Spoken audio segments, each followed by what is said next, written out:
Well, we're not officially in FPP Studios yet, but that's one of our newest sponsors for the program. We will be in there, hopefully by summer. We'll find out. But we have a special guest with us who came up to Ridgecrest, and you probably recognize him right now. The camera just went on him, and joining me is Dan Haggerty. I almost called you Grizzly. That's all right. All right, well... But one thing I got to find out, if we're not in here officially, are we going to get busted? Probably. Did we break in here? This is at your office? Well, if you don't say, I won't tell. I won't say anything. Is that all right? I okay, promise. we got a deal? Promise. We got a deal. Got a deal. Okay, that's fine.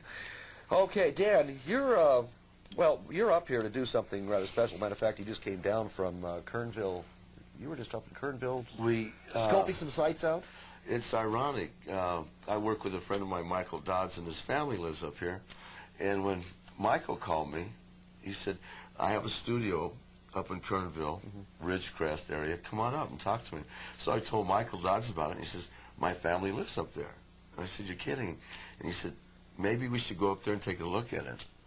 And I said, yeah, but we're going to Canada.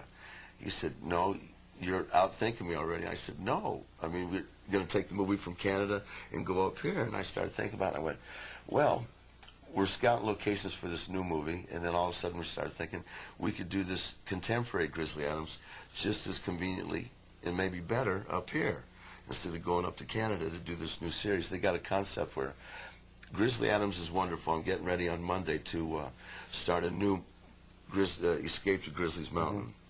And Return to Grizzly Mountain was about 2 years ago, and it's done very well. And so everybody kind of wants to see that family unity, nature's backyard, you know, what happened to the planet. And people always come up to me, it doesn't matter, you know, it's a movie, but they always come up and say, hey, Grizz, or whatever. And people kind of get typecast for things that they do. And I mean, I don't mind being typecast as somebody who takes care of God's backyard, which is nice. And this series that we might tie together is contemporary Grizzly Adams. So he's got an eagle, he's got a big truck called the Rhino, and he's an ecologist and a conservationist, and we've got to learn to take care of nature's backyard, and we just haven't been doing that, you know, and the kids have drifted away from us quite a bit. So I thought, well, if we could do this, because I have older children that, when I was doing Grizzly Adams, they have, you know, children of their own, which I'm a grandfather all of a sudden, and now I have younger children, so I see my older children and my grandchildren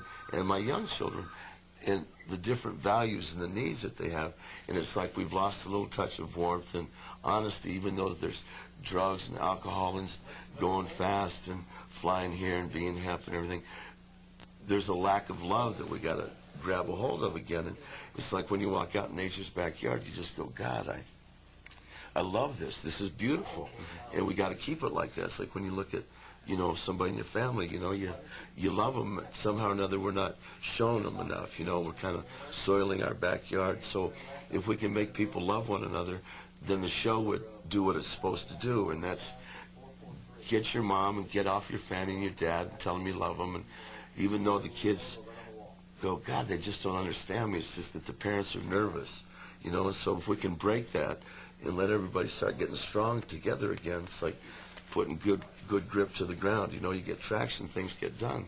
And Grizzly Adams is a wonderful show, but I don't know if we could hold the selling project in the interest of the kids today of a period piece. It might be good for a while, but you can only heal so many bears and fix so many Indians and water rights. But if we did it Grizzly Adams contemporary-wise, it would give you the, you know, the value of using computers and big trucks that kids like, and eagle that everybody likes to see the eagle, and that would be the eyes in the sky. And he would be a wildlife conservationist, kind of a, you know, a gung-ho maverick guy that takes care of the earth. Dan, there was one, you're talking about kids liking a period piece. There was one critic that wrote something about the film that you did 2 years ago. Right. Okay. And she was mentioning that it was a perfect movie for kids, and she was talking about kids who really loved it. Right. So it really held their interest. Matter of fact, her own kids watched it. Well, she bought the tape for it. Yeah, I know. Yeah. And they watched it more than once. That makes me feel good, you know. And the only thing that you have to deal with now, it's like Grizzly Adams was not taken off because of ratings. There was, you know, political changes in the industry, and so that's when they wanted to make that transition over to more sitcom family comedies, you know. And that's that took second place. Grizzly Adams did, even though they got great ratings, but they didn't think that it would run, and it would have still continued to run. But when they changed hands at the studios, everybody had a different idea, you know. But I think that there's always room, and it never gets old, of looking at how beautiful your yard is and how beautiful nature is, and animals are always overwhelming, and baby animals, and people love that. And people, you know, if you still put it together, you got that triangle of life. You got, you know, the Trinity, you know, that three, you know, all these things, nature, man, animal, blends together, and you got to have a caretaker for all that. So if we could do it, it might work. We'd like to try it, and maybe there's a way that we might film up here. It'd be a lot of fun. Well, I'm glad to hear that you're not doing another sitcom.